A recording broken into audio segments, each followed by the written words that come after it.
ইমামুল মুরসালিন মানি, শাফিউল মুসলিমিন মানি, ইমামুল আম্বিয়া মানি। এই নবীর শানের মধ্যে আমরা নবী হতে পারি না যদি আমরা শানের মাধ্যমে আপনার আমরা রাসূল করিম সাল্লাল্লাহু আলাইহি ওয়াসাল্লাম মারা গেছেন। এটা কি ধরনের কথা?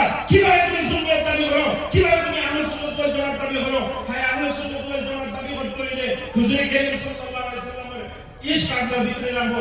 তারা কিন্তু সাহাবায়ে কেরাম আল্লাহর হাবিব জনাবে মুহাম্মদুর রাসূলুল্লাহ সাল্লাল্লাহু আলাইহি ওয়াসাল্লাম ফরমায় লা ইউমিনু আহাদুকুম হাত্তা আকুনা আহাব্বা ইলাইহি মিন ওয়ালিদিহি ওয়া ওয়ালাদিহি ওয়ান নাসি আজমাইন। তুমি ওই সময় মুমিন হয়ে যায় যে সময় আপনার তোমার দিনের মাধ্যমে হুজুর করিম সাল্লাল্লাহু আলাইহি ওয়াসাল্লামের লগে সবচেয়ে কিন্তু বেশি মহব্বত আছে।